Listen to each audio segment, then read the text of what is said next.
everyone? It's Asher coming at you today in Clash Royale. Today I'm joined by my good friend Thunderstruck. Thunder, what's up, bro? How you doing? Good. What's up, Ash? Not much. You're live streaming this video, right? You're live streaming this? Yeah, man. I thought it'd be a fun idea to record a video while streaming live, and chat is loving it at the moment. Heck yeah, man. Heck yeah. Well, we'll give a big shout out to everywhere that you stream. Are you streaming on Trovo, Twitch? Where are you streaming right now?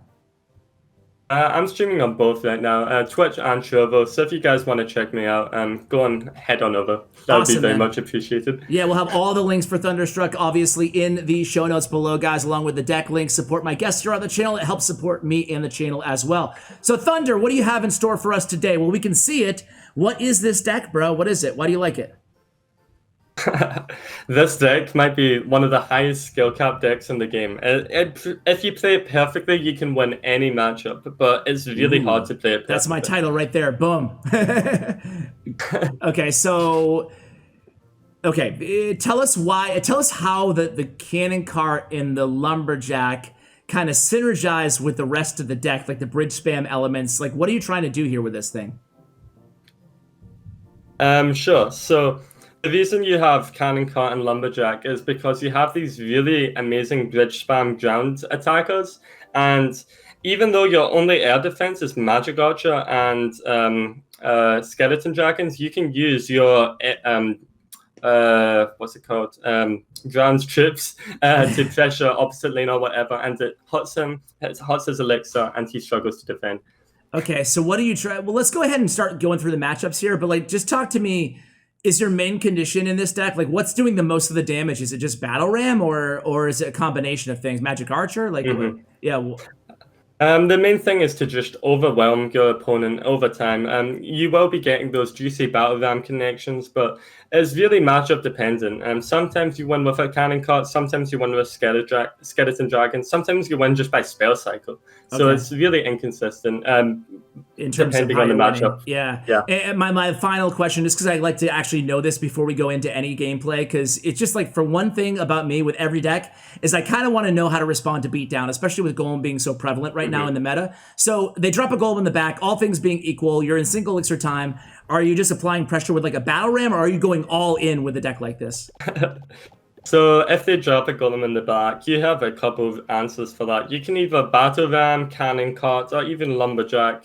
Probably not Lumberjack, since they could just tornado it, but either Battle Ram or Cannon Cart on the opposite side of the bridge. And that will force them to defend, or else they'll have to pretty much sacrifice a tower.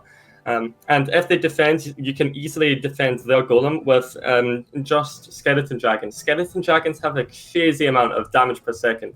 So Skeleton Dragons can easily defend a Golden Knight Witch push.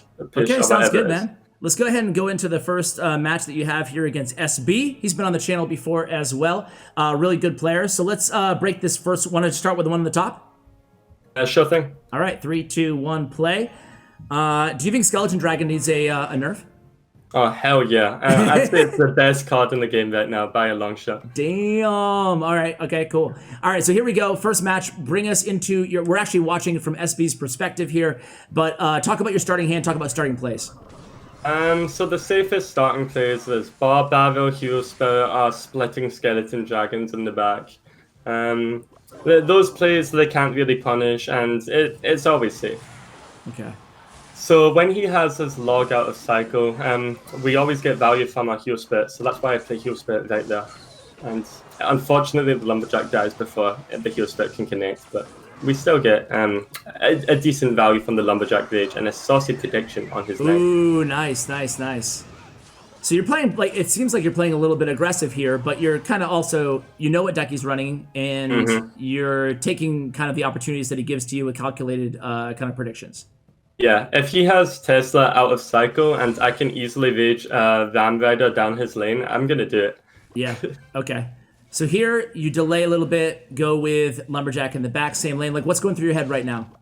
I pretty much want to play safe until he makes a mistake. And it's really hard for me to get any damage when he's playing his Teslas like that, but I do manage to sneak a Skeleton Dragon right past. Okay. And we can easily defend his expos just with a cannon cart. And he plays a knight, so we match it with a battle ram, and it works out fine. Okay. Yeah, and that cannon cart stays in range there. So against any Expo matchup, whether it's 2.9 or Icepo, your cannon cart's your first line of defense against Expo. And 99% of the time, you want to be saving that cannon cart for the Expo. Okay. So here, we're 10 seconds away from double elixir time. How is your strategy going to change? In double elixir, we have a better chance at overwhelming him, and that's probably the key with this deck. So I leak a little bit, which is probably a misplay, but I'm just going to continue to play it pretty much slow, hope that he gives me an opening, and then maybe take something from there. Okay. I also want to avoid giving him any rocket damage. That's why I'm splitting my skeleton dragons or playing stuff in front of the King Tower. All right. And here you get...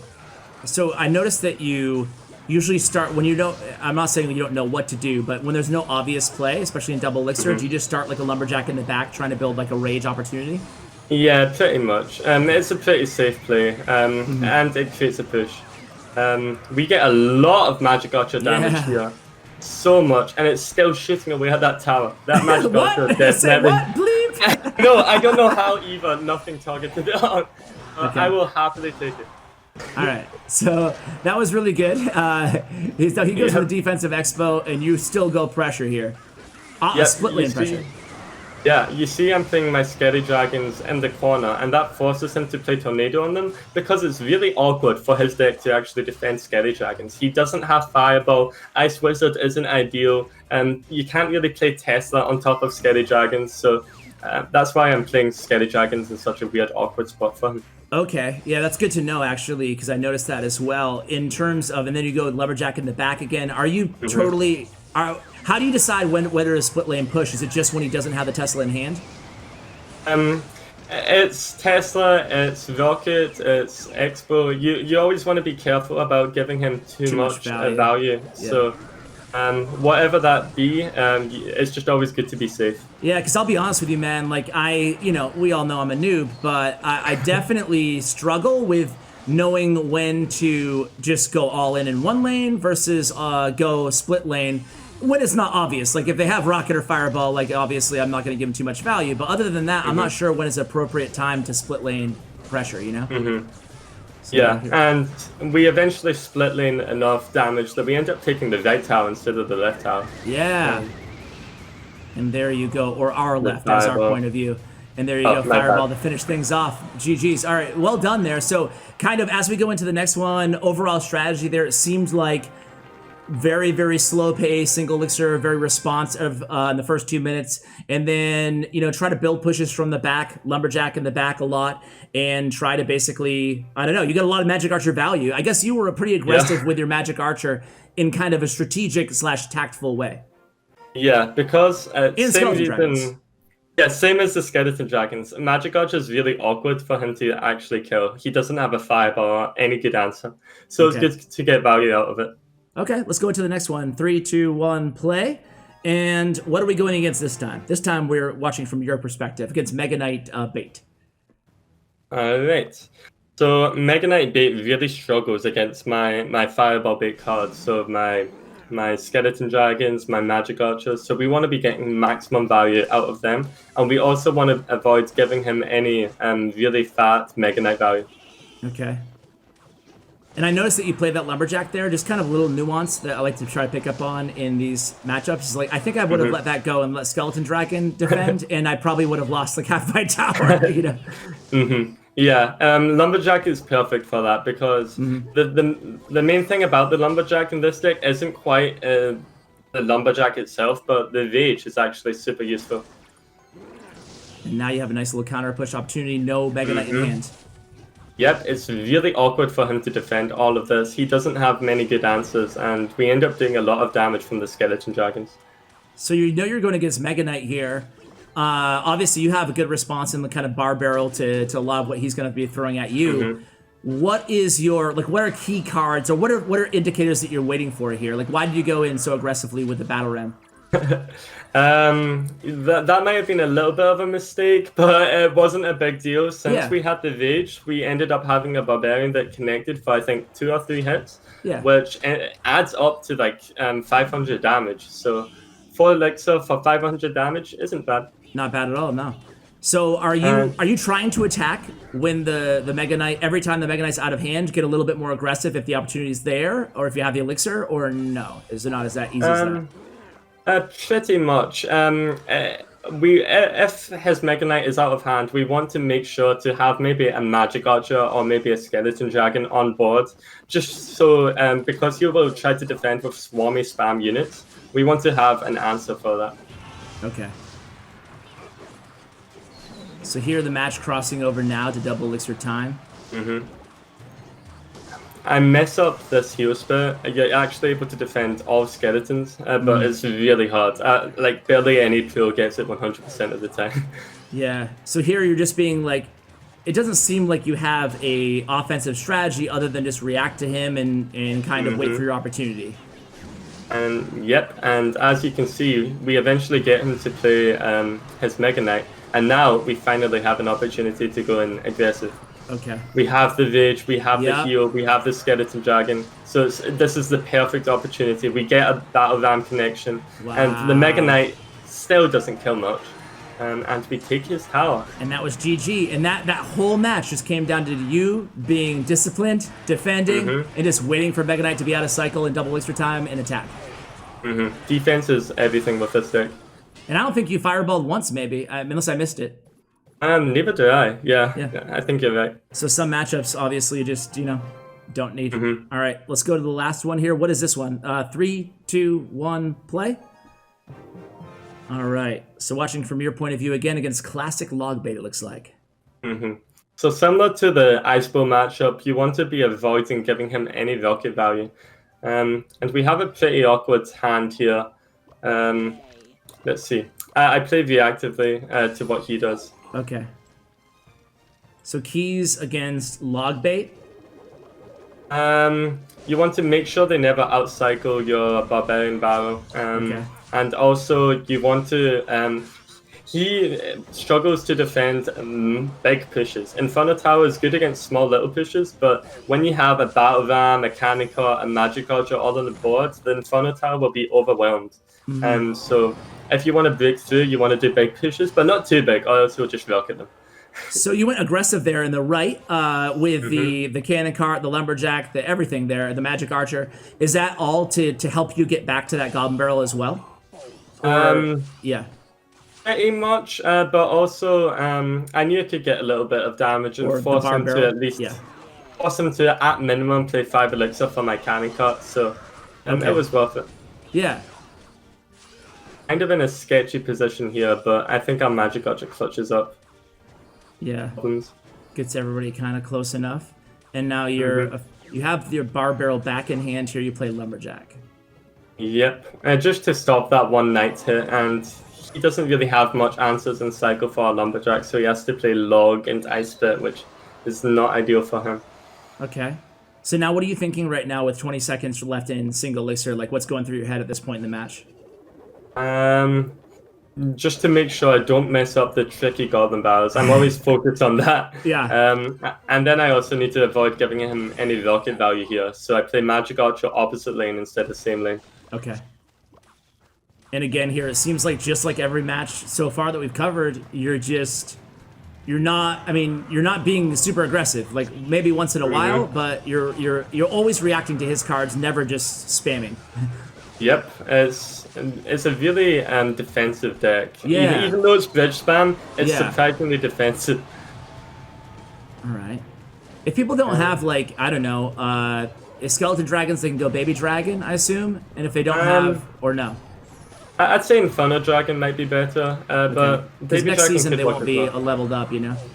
Yeah, mine is level 1. Yeah, mine too. I haven't even bothered leveling it. I don't know how many cards I have, but all right. It's gonna be weird because they're gonna nerf it, I think, and it's going to go down to, and then everybody's gonna not have it leveled up either. So it's gonna go down to like 0% use rates. I feel like. Yeah. It's gonna go from like super everywhere to you barely see it. So here we go. So again, here inside your head, how are you gonna win this? You know, like. So I think the later the match goes on, the better it is for me. Okay. Logbait is pretty good in single elixir, so I'm fine with waiting until even triple. And as you can see, single elixir, he was up in damage, but now that it's double, we're catching up slowly but steadily. Okay, so he catches you out of the Inferno Tower. The cannon cut doesn't lock onto the Inferno, which is really bad for him, because now it's super awkward for him to defend everything. Yeah. And you go Lumberjack there, just to protect Magic Archer, just apply more pressure? Yep. And that Magic Archer surviving is really big for us, because now he has to play Knight or whatever it is on it. Or just tank take hits, yeah. Yeah. Alright, so you have damage advantage. Now you go again with some pressure here. Just keeping up the pressure. Ooh, nice. And we get the prediction. Yep, that was really nice. And now the Skeleton Dragon kills the Princess on top of that. Wow. And she's getting overwhelmed here. So we keep on spamming. This is where the bridge spam comes in. Yep. I've been waiting just for the moment to start spamming, and here it is. Now, if you were in the same situation, but it was double elixir, would you still spam like this, given the situation? Probably not, considering that his princess and stuff would be able to handle all of our troops. But since we can just keep on spamming, as you can see, I can do this, Thunder. I got this strategy. Let's go. We've been spamming for about 2 minutes now, and we eventually we finally get it. Yeah, that was called defend. Yeah, that was called the defend spam strategy. There you go. That's it. Yep. All right. We'll want to do a live match before we let you go, man. Sure thing. All right. Go ahead and search, and we'll come back to you guys when we find a match. All right, guys. So we actually just won a match. It was actually a good match, but I was an idiot and cut it because the other guy had like one lag glitch, and I'm like, I don't want to show this. But anyway, as we go into this one here, this live match, Thunder, you just recently did like a 12-hour charity stream, 10 hours? Yeah, 12-hour charity stream. Can my viewers still donate? Yeah, I've never done a stream that long. How was it, and can my viewers still donate? It was great. It was a lot of fun. I may have lost my mind slightly by the end of it, but it was a lot of fun. And yes, your viewers can still donate. The donation page is open. I think it will be in the description of this video. Yes. So yeah, the money goes directly to the charity. The charity is the NHS Charities, which is a combination of 150 charities. So it goes to a great cause. Awesome, man. Well, yeah, we'll definitely encourage my viewers to check that out. Again, that link will be in the description below. So here we go against Royal Hog Cycle Deck. How do you feel about this matchup? Unfortunately, we had kind of an annoying rotation, but I think we should be able to pull it back. It's not over. That's a lot of damage. Yeah, he waits a long time on that delivery. You connect to. Yep. So this one's right back to anybody's game here. Plenty of time left too. So this deck has been basically the #1 deck in terms of win rates in GCs this entire season. The one that you're going against. Oh, interesting. Yeah. This deck is really good. All right, so. Here he comes, the Royal Hogs. You just fireball that, or? Oh, you used it, my bad. I'm gonna try and create a counter push instead. So he has royal delivery, so do you split lane? Okay, he's separate, I got it. Yeah. I'm just gonna fireball that. The delivery kind of destroys me, but... Oh, it doesn't kill. There we go. Let's go, cannon cut. There you go, there you go. Magic Archer finishes the job. Nice job, nice job. I don't know about these Royal Hogs from him. Yeah, he's panicked. He's panicked. Just like you said, people are not prepared for the double elixir bridge spam component of this deck. Yep. One of your skeleton dragons coming through the assist. It's stressful. Yeah. I'm gonna hold off, and then let's see. Does he play Hoggies? No. Nope. He's scared. Good. He's scared, man. We want to be careful about giving him fireball value. Yeah. Does he have fireball? I'm just gonna fireball the firecracker. I mean, giving him Bob's value. I got you. My bad. No, it's hard to... Bob's and fireball is like linked inside my mind. Yeah, exactly. Alright. So here he comes with the Royal Hogs. No big deal. able to. Yeah, we're chilling. We're chilling. All right. Okay. Got so much fireball bit. I know. Okay. So I like how you're trying to defend when possible, without having to use your fireball. Yeah, I'm trying to hold off because once I play the fireball, he's gonna play like barbed hoggies and it's gonna it'll be spam, impossible. spam. Yeah. Yeah. So here he goes. Probably gonna earth. No, he doesn't earthquake. This is really good. This is really good. Yep. Okay, here we go. Here we go. Heroic deliveries. No, no barbs. Ooh, ooh, ooh. Love it. Love it. Oh. A few damage. A few bits of damage. Couple hits. Couple hits. Here he Something to goes. get words Oh, out. nice predict. And he earthquakes nothing. That was good. Yep. Oh my god. This match. This match. Triple elixir. This is insane. Uh-oh. I've got fireball, man. Okay. No worries. Oh, we're chilling. We're big chilling. You get it. Oh, boom! Dude, that was a match, bro. That was a match. Yeah, man. Yeah, that was a good one, man. I enjoyed that one a lot. Bro. I thought he might have you there for, you know. Nah. I was chilling. I didn't have faith. I didn't have faith, Thunder. In the beginning, you know, when he had the early damage advantage, I was like, oh crap. We're only doing one live match. And then when you had the, you know, when you guys tied it up, I was worried there in double elixir, but good job, man. Or in sudden death. Thank you. No problem. Can you tell us a little bit again about like what that charity might mean to you, and why you decided it? Yeah, sure. So when I was younger, I was out of school for 1.5 years. I was pretty ill, and then the NHS helped me out. So it's got. If it wasn't for them, I'd be nowhere. I'd be depressed in my room. So massive thanks to them. Wow, man! Thank you for sharing that. And yeah, I'm gonna go ahead and make a donation. This video's revenue to that charity as well. And thanks again for all that you do, Thunder. Thanks again for coming on and sharing this deck with the channel.